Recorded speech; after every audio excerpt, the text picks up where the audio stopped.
Kenapa yang kentut bokongnya kok wudu yang dicuci mukanya? Saya jawab, dokter, kenapa orang Islam itu yang kentut bokongnya wudu yang dicuci mukanya? Sama dengan Pak Dokter, kenapa yang sakit matanya kok yang disuntik bokongnya? Kayak saya kemarin pengajian di Taiwan ditanya, apa bedanya Habib dengan Kiai? Yang ini dimatikan saja. Habib dengan Kiai itu bedanya tipis. Kalau Habib itu nasab, Kiai itu nasib.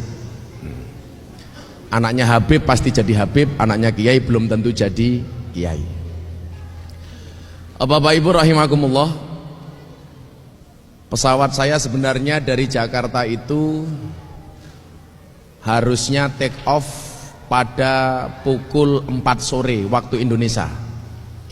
Tapi ternyata terjadi kerusakan pesawat dan spare partnya itu harus nunggu dari Saudi.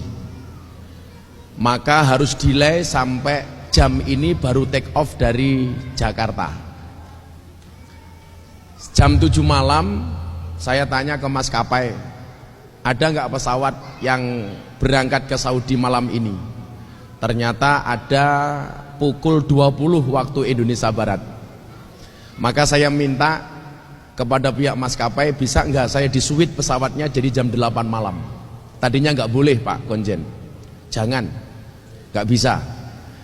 Akhirnya diperbolehkan, tapi turun kelas. Yang tiket saya bisnis diturunkan menjadi ekonomi. Akhirnya setelah dinego, alhamdulillah dapat yang bisnis. Begitu saya masuk pesawat, saya bilang, kok ini boarding pass saya nggak ada label bagasinya. Mereka bilang, sudah Pak, nanti di Jeddah tinggal menunjukkan boarding pass bagasi aman. Sampai Jeddah saya nunggu di bagasi, subhanallah, ternyata koper saya tidak terbawa. Jadi penampilan saya hari ini murni sponsor dari Bu Hartati. Saya jadi bingung ini pakaian apa gitu. Belangkon saya ketinggalan di koper, baju saya ketinggalan di koper, satu pun hanya menempel di badan saja.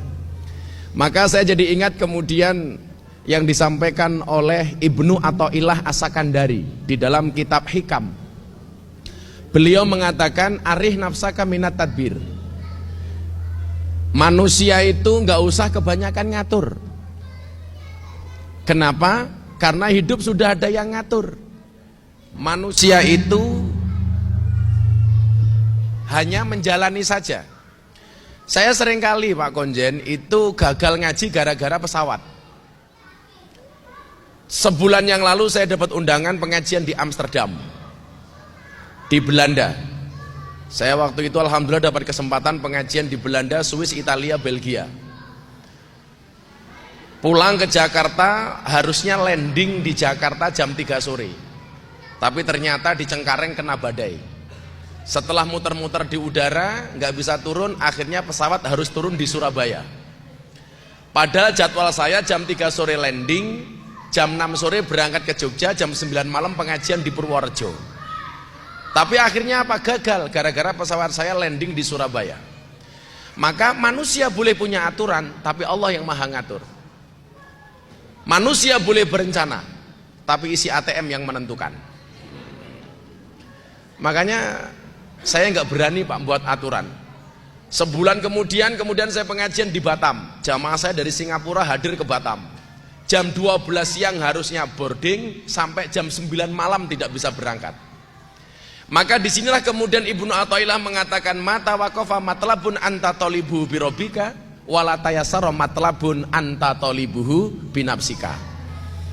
Tidak akan pernah berhenti sebuah permintaan ketika permintaanmu kamu sandarkan kepada Tuhanmu, dan tidak akan pernah menjadi mudah sebuah permintaan ketika kamu percaya dengan kemampuanmu. Yang pengen saya sampaikan apa? Manusia itu memang tidak bisa apa-apa, Allah itu yang bisa apa-apa. Sebesar apapun kemampuan manusia, kalau Allah tidak mengizinkan tidak akan pernah terjadi.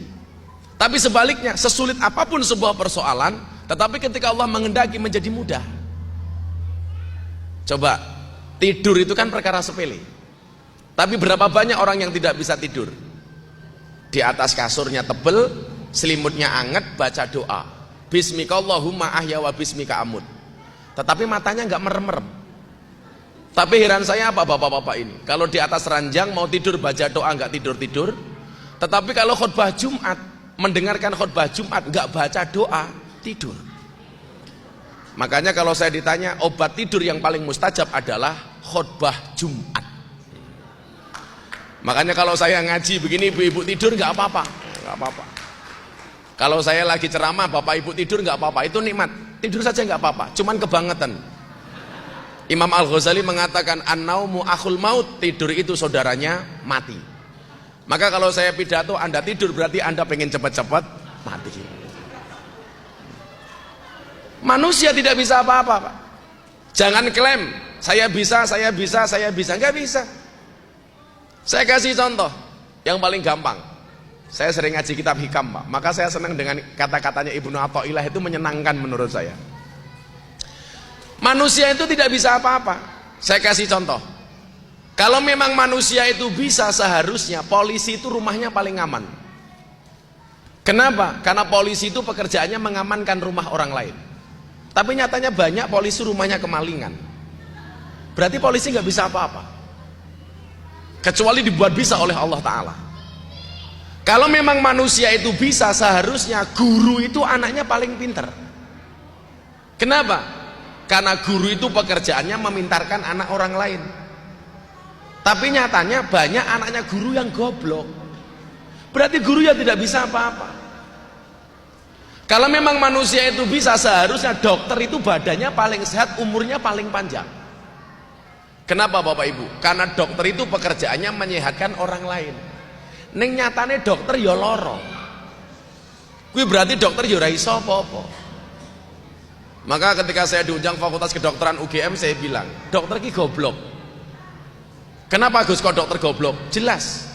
Kalau memang dokter itu pinter, kenapa setiap orang datang kok ditanya? Kan goblok.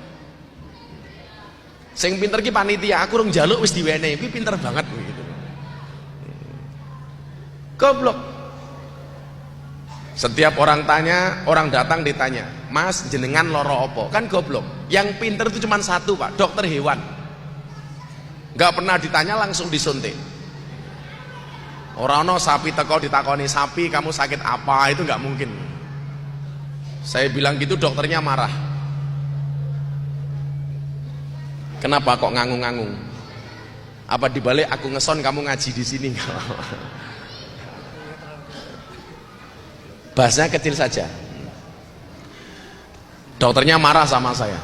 Sing goblok iki ya wong Islam, Gus. Kenapa, dokter? Cetok. Kenapa yang kentut bokongnya kok wudu yang dicuci mukanya? Saya jawab, dokter, kenapa orang Islam itu yang kentut bokongnya wudu yang dicuci mukanya? Sama dengan Pak Dokter, kenapa yang sakit matanya kok yang disuntik bokongnya? Dokter pun itu tidak bisa apa-apa kecuali Allah membuat dia bisa. Kalau memang manusia itu bisa, seharusnya kuli bangunan itu rumahnya paling bagus. Kenapa? Karena kuli bangunan itu pekerjaannya membaguskan rumah orang lain. Tapi nyatanya banyak kuli bangunan nggak punya rumah. Itu artinya apa? Manusia memang tidak bisa apa-apa, Allah yang bisa apa-apa.